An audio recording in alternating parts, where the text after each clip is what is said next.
to you to see whether actually you've got a different perspective here. Be the doubter in the room. Or are you going to fail me on this?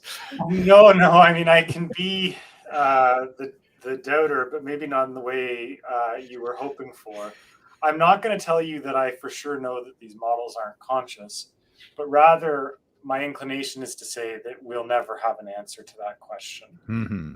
I think that the reality is that the question of whether or not something is consciousness, like as Mark noted, we don't have a scientific definition of consciousness. Yep.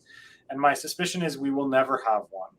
The analogy I like to draw is with the concept of life. We still do not have a scientific definition of what it is to be alive. Right. People have tried and it has never worked. Instead, at some point, biologists had to get comfortable with the idea that they would be studying systems that they knew were alive, but they could never draw the boundary. So, is a virus alive or not? No one knows. No one's ever going to know. But surely there's a spectrum. So yes, when we're looking at sort of what's alive, I mean, if I was to hold up this pencil, you say no, that's definitely not alive. I would hope. Well, maybe you wouldn't. Conscious either. Right.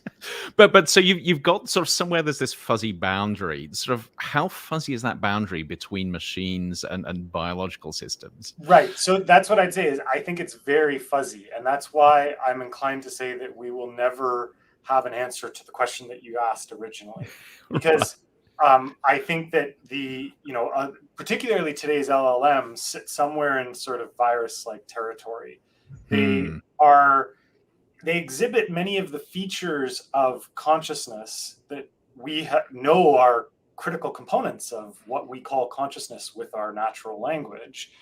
At the same time, they are clearly missing many of the other components that we associate with consciousness. So I think it's only fair to say that it's in that real gray region. Yeah. Whether or not future models will be more towards the explicitly conscious side of things, I think is possible, but I don't think for any model we'll ever have a definitive answer. So I want to explore this idea of viruses, because I think this is an intriguing one, saying that a virus is a self-replicating biological machine that has been quite contentious in terms of sort of what its nature is, whether it's alive or not, for a long time now. And it seems to be an analogy which we can actually take some distance. So, Mark, does this make sense? Is it helpful to think about this sort of spectrum of things that are able to self-replicate, that maybe have very, very simple agency, all the way through to something that is either conscious or self-aware, however we want to define that? Yeah, I love the reframing of the question and the analogy to viruses. It works on so many levels. So you sort of noted the mechanical nature of a virus compared to what we typically think of as organic, although even organic things are actually mechanical on a low enough level. Right. But so you've got that, but you've also got this sort of notion of autonomy and independence. And one of the major objections from some biologists to calling a virus life is, well, but it's not autonomously self-replicating. It doesn't have internal energetics. It has to have a host to do that. And the level of autonomy that we see with current LLMs is, they're not fully autonomous agentic entities. They're limited and they're dependent on the GPU farms we run them on. And so there's a few levels where that's really nice, but it does get back to sort of like, maybe the question is wrong. Right. And I think that's a perfect framing, but I did want to explore the biological side of this a little bit more, just to see how far we can push it. So Mark, Blake, whichever one of you wants to dive in here, just thinking about biological systems, at what point does a collection of molecules that constitutes a virus become an organism that we would say sort of shows attributes of life, at least, even if it isn't awareness? Where does that divide lie? Do you want to take that, Blake?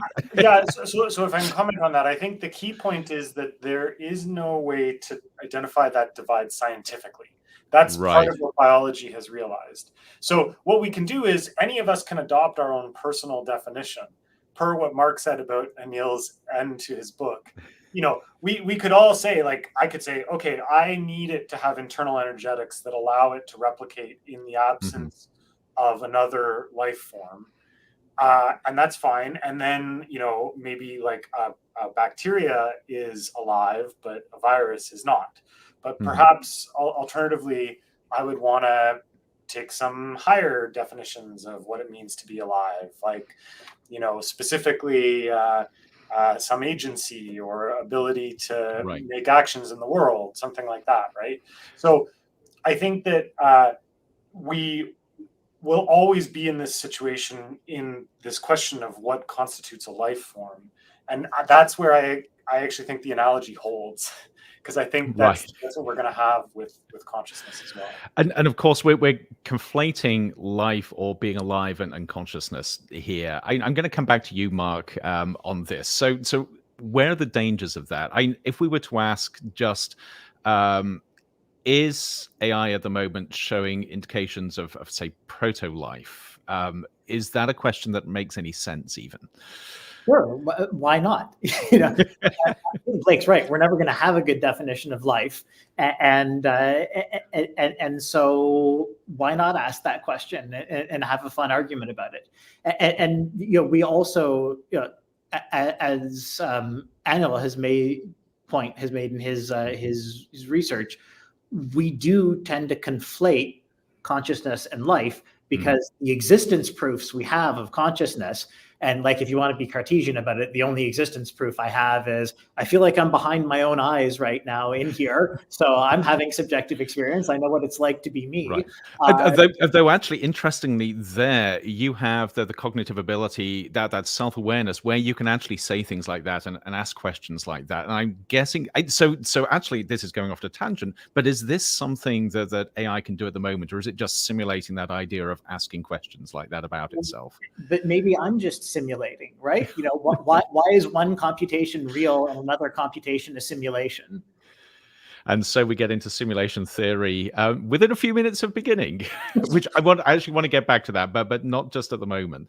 But yeah, so we had this really interesting challenge here. So actually, I'm going to come back to you, Blake, saying that you raised this question of maybe we're asking the wrong question. What question should we be asking about the nature of AI and how it is? I'm not even sure you can use the word thinking, but how it's sort of functioning or performing at the moment. So I'll say, just I'm comfortable with using the word thinking to some extent. Okay. I think that the application of such a word, as long as it's in line with how we use it naturally in our lives, regardless, is perfectly appropriate.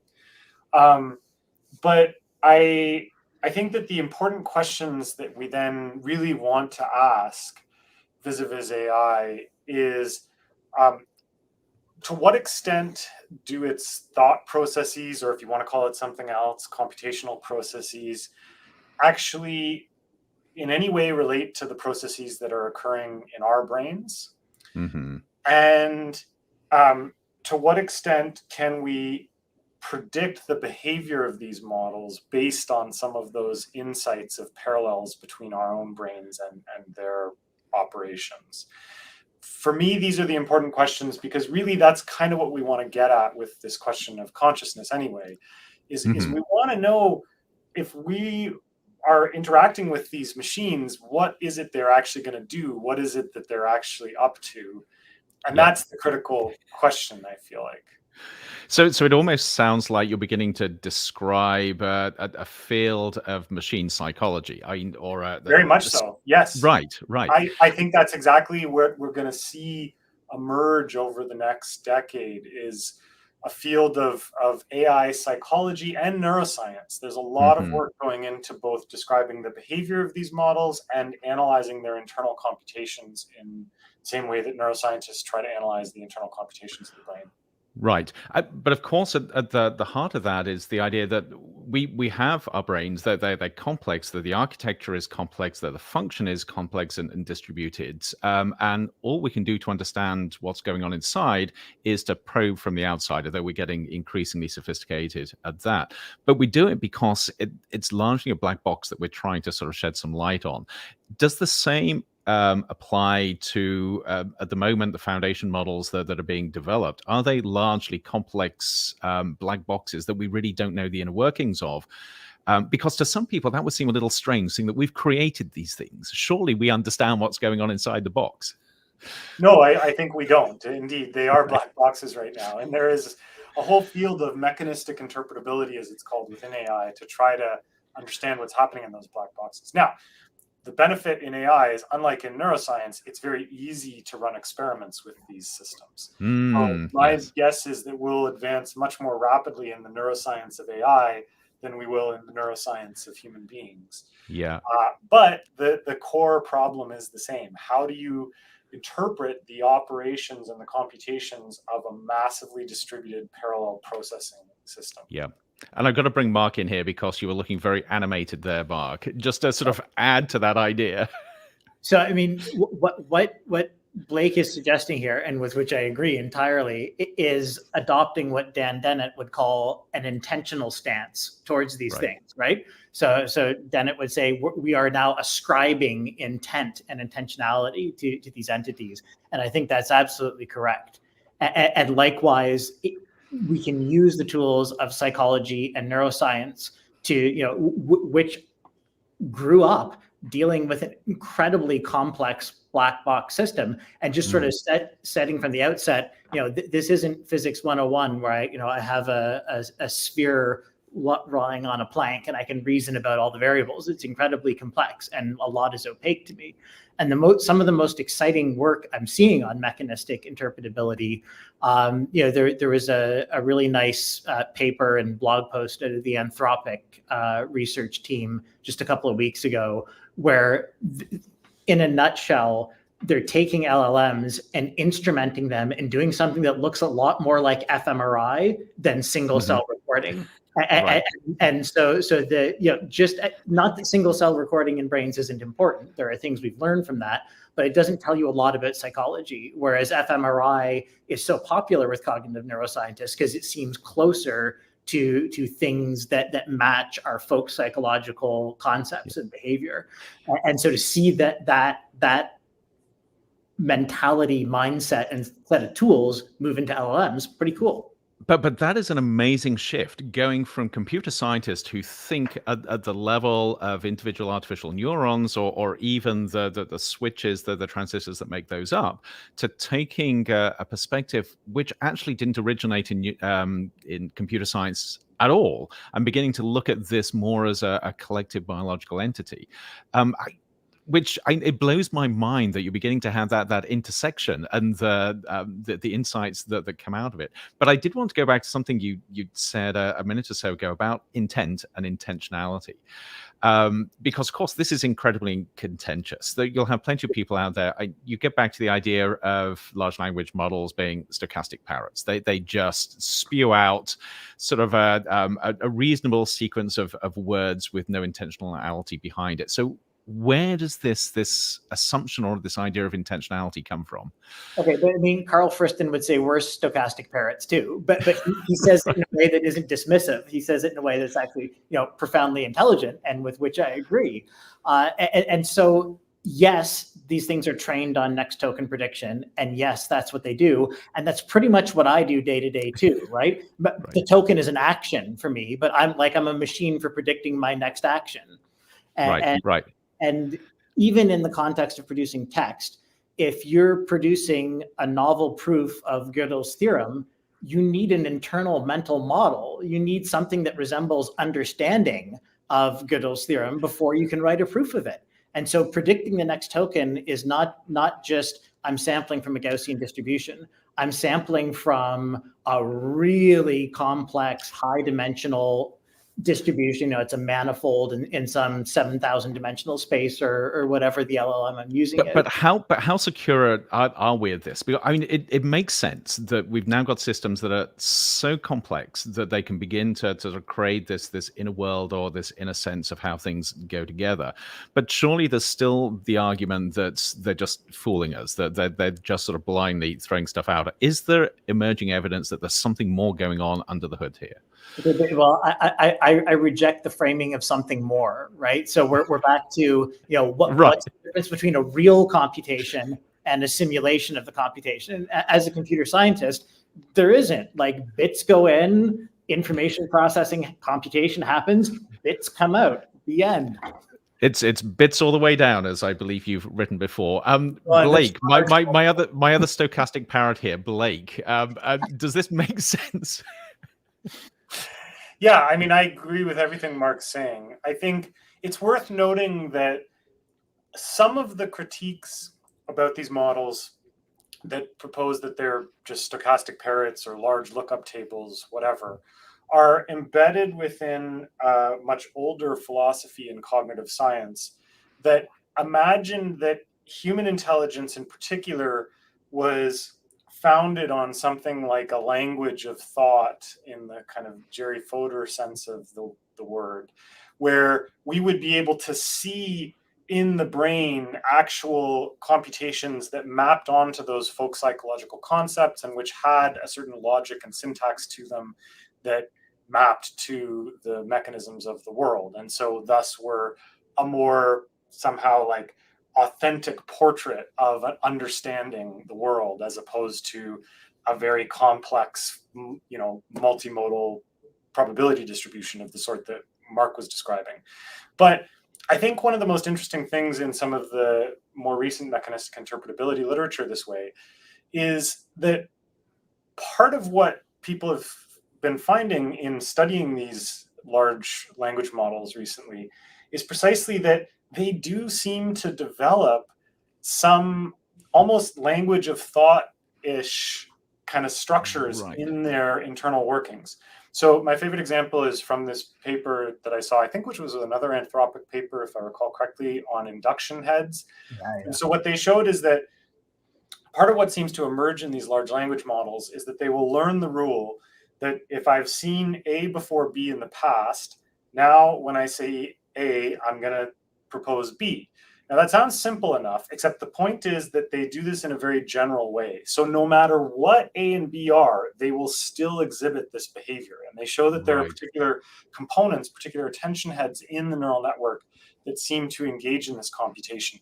And that looks a lot like a Fodor-esque kind of syntactic structure, because it's just saying, regardless of what the actual tokens are, with this pattern, you always implement this syntactic structure. Right. And so I think that some of those critiques were made, with all due respect to the authors, more for the sort of political goal, let's say, of knocking down some of the hype in AI research, of which there is a great deal. Yep. But they were making those statements with the goal of taming the hype before we had actually had a chance to fully analyze the behavior and the internal operations of these models.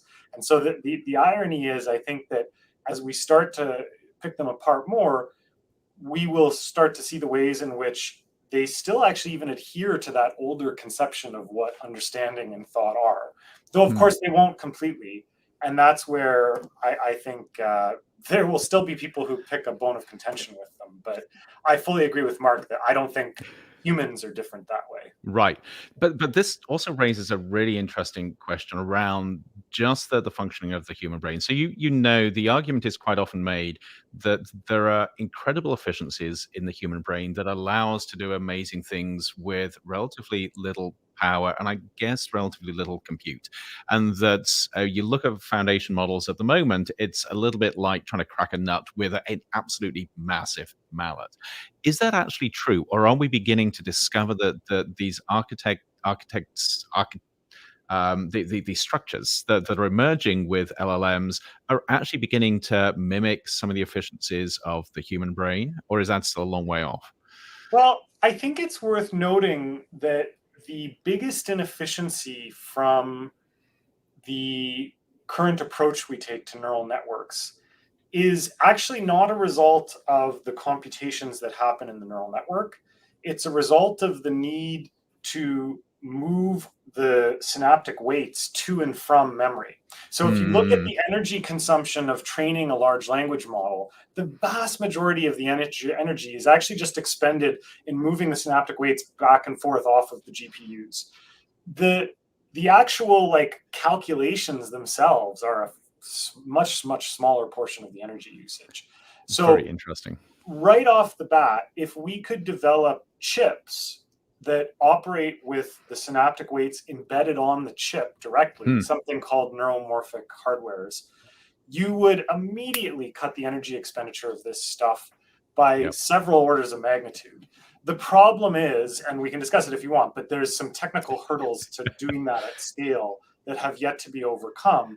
And so we're still operating in this incredibly wasteful regime of keeping our synaptic weights off chip and loading them on when we need it. But that's where the great inefficiencies come from, not from the way they compute things. Yeah, and so seeing that you mentioned it, what are some of those hurdles that we need to get over with the architecture, which was the word I was struggling with before? Yes. So some of the hurdles that we have for building large-scale neuromorphic architectures where the synaptic weights are embedded on the chip are actually seemingly more banal than one would imagine. But my understanding is, I should clarify, I'm not an expert in neuromorphic chips, that one of the big hurdles is actually just reading the information off of the chips. So funnily enough, you can have this incredibly sophisticated, very large chip doing all sorts of calculations, but then having a mechanism that actually just reads the calculations off is itself like a very challenging engineering problem at scale. Right. Additionally, there's still some technical hurdles around the fact that when we change the synaptic weights on these neuromorphic chips, the changes don't necessarily align perfectly with what we're trying to do. There's noise, and they have nonlinear effects in terms of the way that we change the materials. So we still don't have the ability to recapitulate the nice neural network architectures we can do on GPUs in neuromorphic chips. I'm actually going to bring Mark in there. And so, Mark, you're not going to expect this question, but I think it's an intriguing one. That idea of us not being able to completely control the environment or the architecture, does that open the way to emergent properties that we can utilize, but we can't necessarily control? Does that make any sense? Absolutely. And just like evolved biological neural networks, these neural networks are incredibly robust. And you can see this in the hobbyist community that have taken the llama models, which Meta openly released. Thank you, Jan. And immediately people started making them more efficient and quantizing them. So instead of a 32-bit floating point single precision weight, we can run these models really well down to like 4 bits. So imagine quantizing a 32-bit float down to a 4-bit integer, and it still works really well. It's not quite as good, like it suffers a bit, but if you go up to 5 bits, oh wow, it's almost as good as the real thing. And 8 bits, you're there. And so these things are already incredibly robust, and the way they learn and encode what it is they do, the induction heads, etc., is incredibly robust. So I think a lot of the engineering challenge is already somewhat solved in the core architecture, but then there will probably also be happy accidents of implementing this, just like, each unique human brain is a happy accident, and it's something the brain over there, because wouldn't it be a horrible world if we were all carbon copies of each other? So actually that's a great segue into a slight shift of focus, because one of the things I'm intrigued with here is arguments that if we're going to have machines that develop not only consciousness, however we want to describe that, but certain sort of further sort of reflections of what we think of as being human, there's the argument that there are things like emotions that come in, tactile experience. Do you see us beginning to create these systems and architectures that can actually either experience what we consider as things that are fundamental to making us human, or even transcend that? Oh, so, I mean, self-experience, we're getting back into consciousness, and I don't know how to define this, but embodied experience, sure. people are already building, robots, and the most recent GPT-4V is fully multimodal, so Yep. it can take in images and have a conversation about the image. If you add Dolly as a plugin, now it can generate images for you. So, we're already part of the way there. But also, if we're just talking about cognition, like I want to believe in John Archibald Wheeler, it from bit, right? And so, do I actually have to taste the strawberry, or is there, if you give me enough bits of information, can I replicate the experience of tasting the strawberry? And Wheeler would say yes, and Dan Dennett has written on this and said yes. Yes. And of course, this comes back to simulation theory. If the idea is that you can simulate things down far enough in terms of their granularity, how do you tell the difference between simulation and reality? And if that theory holds up, there is nothing about the physical embodied experience which is unique. It's not privileged. But Right. There's lots of really smart people who violently disagree with it. Right. And Blake, I actually don't know whether you're one of these people that violently disagree, but I'd love your perspective on this. No, I'm sorry, I don't violently disagree at all. This is lousy. I'm going to ditch both of you and get two other people that are going to violently disagree. This is too much agreement. But I think it's worth noting that though we can play these thought experiments and we can say, okay, if you were to give me the full richness of bits that comes from, the taste of strawberry and the scent of it and stuff on my tongue, sure, like maybe I could recapitulate the subjective experience. But I think it's worth noting just how far away we are from that. So, Yep. Even though robotics is advancing, it's not advancing at a rate comparable to AI in general. And actually getting robots that have the degree of informative input about touch, about taste, about scent, about all these things is very hard. We forget that because we've got great cameras. We've invented great cameras in our society. So we can give robots vision at the level, even still not quite, but vision of a sort akin to ours. But for all of the other senses, it's very tough. And then even in simulation, I think fully capturing the richness would be difficult. I forget the number, but you've got a crazy number of different touch receptors in your skin, for example. Right. And so to actually recapitulate what it's like as a human being to run your hand along a cloth would require just a massive amount of information that we don't even fully have a grasp on yet. So we couldn't simulate it effectively. Right. But then let me flip this around. And Mark, I'm going to come back to you because you mentioned exceptionalism. So it is very, very tempting to frame all of this in terms of the human experience and say, well, we either aspire for machines to become more human-like or they're clearly not doing that well because they're not human-like.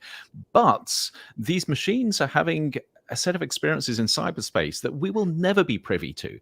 And is it simply a case that they are just emerging in a different environment with a different set of experiences and possibly a different type of intelligence or consciousness to what we're used to?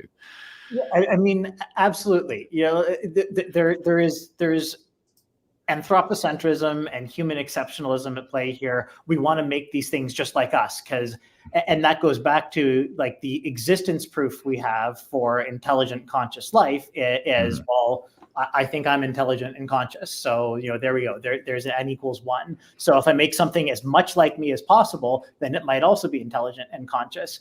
And Aaron Sloman, who is a computer scientist who got sidetracked into philosophy, wrote about this in the 1980s. He had a paper where he talked about the space of possible minds and talked about like exotic minds, and AI was in there, and alien minds, and sort of like Lovecraftian horrors. And I love that approach to it. It's saying like we are one type of mind in one type of organism, and maybe the AI never cares that it doesn't know the tactile pleasure of running your hand over a piece of brocade. Maybe it has other things it wants to do with its time, and I'll never understand the pleasure of a really well formatted CSV file in the Right. and that probably makes the universe a richer place. Yeah, no, and I love that idea. So this, I just going into the final segment of this, raises some really tough philosophical questions around the nature of machines that have this level of self-awareness and experience. So granted that we really can't define consciousness, what do we do when we find evidence that the machines have got a sense of self or a sense of understanding that to some people seems to sort of match our ideas of what consciousness is? How do we deal with that as a species that has never had to face this sort of possibility before? Do you want me to ask Blake? What do you think about he's that? putting you on the spot, Mark. You're up. Batter up. You go, Blake, and then I have strong opinions. Right. Okay. Well, I can tell you my take on this is, I think we've seen over the course of humanity a constant flux in terms of what we identify as being like us in terms of subjective experience and worthiness of moral consideration. Alan Turing, in his 1950 essay where he outlines the idea of the Turing test, notes, for example, somewhat controversially perhaps, but that there had been Muslim scholars that had argued that women didn't have souls in the past. And likewise, we see a shift in the other direction of expanding the set of those that we consider to be worthy of consideration as equals and as also requiring moral consideration. And in our modern society, with respect to animals, as more and more people get interested in animal rights, I think if you had spoken to someone 500 years ago and said there are people who refuse to ever eat the product of another animal, they'd just be like, what, are you mental? Like, at least in Europe. Obviously, Right. in other societies, they would have had no problem with that conception. So we see this constant flux in what we consider to be like us enough to be worthy of these moral considerations. And I think we'll see that with AI as well. Our society will probably evolve. We'll probably have different camps. Some people arguing that the AI clearly deserves rights because it has a sense of self and probably experiences something. Other people who completely dismiss it as an artifact and should never have any rights. And I don't think there will ever be a resolution to it, really, in any, again, scientific sense of it. It's going to be resolved purely through culture. And this is where I find it interesting. You're already beginning to see these debates emerge. I'm surprised by the number of people who I see posting online saying we shouldn't even be anthropomorphizing machines. They're just machines. Right. There's nothing more than just a machine there. And therefore, it's completely wrong to even open up the conversation around personhood. And yet others are very much along the lines of this conversation where we're saying we really just can't tell what is happening here. Well, and there's others who are saying, no, these things explicitly have subjective experience right now. Right. So we've already got the full spectrum of opinions in our society. And what will change is the number of people who view it that way. And again, referencing back to that Alan Turing article briefly, he notes in that article, he says, I think, in the not too distant future, it will not be unreasonable, like you won't be considered crazy for basically working off the assumption that machines think. And I think that that's exactly where we're going to get to in 10, 20 years. It'll probably be the case that the vast majority of people are comfortable with thinking about these AI models as being cognitive agents that think and that have some degree of self-awareness. And then there will, though, still be people who insist, no, absolutely not. They are not. I can see this being a messy transition, though. And I'm going to bring Mark in because you've said, Mark, you've got things to say here. So just to provide an example of how difficult this is, and personhood, you use the word personhood. I think that's exactly what's at issue here is when do we grant personhood to a machine that has maybe asked for it? Dan Dennett, American philosopher, wrote in the 1970s on personhood, and he sort of had 6 criteria, and they're like, able to use language. 5 of the criteria are trivially met by current LLMs. The only remaining one is it has to be conscious. Okay, so Dan also famously, for most of his career, rejected it with great theater, and some of his papers are just brilliant and acerbic. The notion of a philosophical zombie. So a philosophical zombie is you have a copy of me standing right next to me. It's exactly like me in every way, except it doesn't have subjective self-experience. But you can't tell. From a functional point of view, we are functionally equivalent. And then it says, well, that's an absurd thing. It can't exist, right? Either both zombie Mark and real Mark are zombies, or neither of them are. Right. And at length. But then this year in The Atlantic, Dan writes a piece on counterfeit people.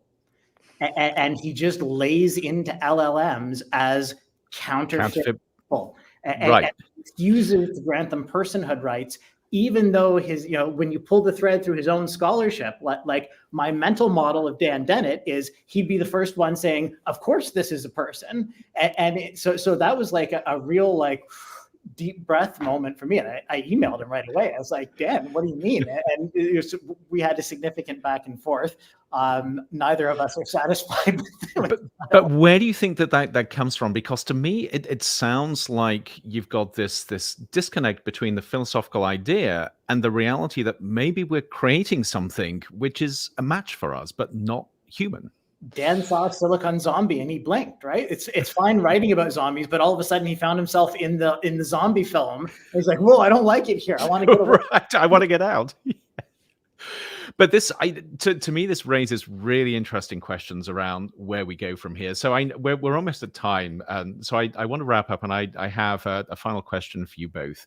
And the question is, where do we go from here? What are the next, say, I'm going to push it out to 20 years look like, where we've got these questions around the emergent properties of LLMs and foundation models.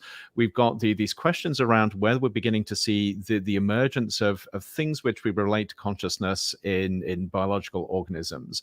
And we've got these debates around sort of how these things are developing and how we interact with them and how we understand them. So I'm going to stick with you, Mark, first with this. How do you see things playing out over the next 20 years? I'll give you my crystal ball time. Yeah, right. I'll give you my stock answer. Because this is really a technology question. Let's go back to the Greeks and then forward to 1750. We went from horse-drawn vehicles to slightly better horse-drawn vehicles in 2,000 years. But then in the following 200 years, we went from horse-drawn vehicles to there's humans walking around on the moon. Anyone who tells you that they can see the next 20 years, it is like, an ancient Greek telling you about what it's going to be like when there's a moon landing. I don't even know that I have the right context. The pace of technological innovation so far has been exponential. And I'm a mathematician by training. So when I look at an exponential growth curve, I think, the human fallacy is to look at the past and extrapolate. Right. And it looks kind of like a straight line, but actually it's a brick wall right in front of me. I don't know what's on the other side of the brick wall, but it's going to be fun. Right. But you think that it's going to be exponential. You don't think we're going to top out and everything's going to normalize? Well, I mean, soon? There's lots of ways you can stop progress, including inducing society to collapse. But, presuming we're able to prevent that, I don't see any evidence of things slowing down. Great. Blake, I'm going to ask you the same question. 20 years. Well, I, of course, agree with Mark that we can't fully predict it. But I will add an addendum to what he said, which is that I think there's also, sometimes people forget that there's going to be all sorts of relatively banal issues that end up shaping the future evolution of this stuff as well. For example, simply the question of manufacturing the chips required to build these models, and who's going to have the chips, the raw materials, the know-how to build the most advanced chips. All of that is going to, be dependent on a whole host of geopolitical and economic considerations that are well outside of the hands of the scientists who are building these models. And I think we're going to see that also with respect to broader social questions. How do people perceive the models? How do we consider their consciousness or lack thereof? These will also depend sometimes on banal questions, like, if ChatGPT happens to get a starring role in some show, people will probably feel differently about it than if Right. it doesn't, right? And so the exact evolution of this is going to depend on all of these funny little human nuances that make it even harder to predict what's going to happen, aside from the exponential growth in the technology. And I think that's a perfect place to end, because we see increasingly that it is not just the technology, it is the dynamics around a highly complex and evolving society that really determine these pathways, which is where I'm absolutely with both of you. I can't even see 6 months out from now, never mind 20 years, which is why I ask the questions of other people. So this has been fantastic. Thank you so much for an incredible conversation. And unfortunately, I must apologize to the people watching. We've had a whole slew of questions in the comments that some of them have been touched on, but I really haven't been able to get to, simply because the conversation has been so riveting. But you can always go back and watch the recording and watch the comments as well. So with that, I did want to wrap up. This has been an amazing conversation. I did want to remind you again that you can go back and rewatch the conversation. It will be archived. You can also find out about upcoming events in the series simply by going to our website, futureofbeinghuman.asu.edu. That's futureofbeinghuman.asu.edu. A final huge thanks to Mark and Blake for the conversation, and a reminder that our next event in this series is being live streamed on November the 20th. Let me just put up the screen for that, where we will be probing the question of what it's going to be like living with your AI symbiote.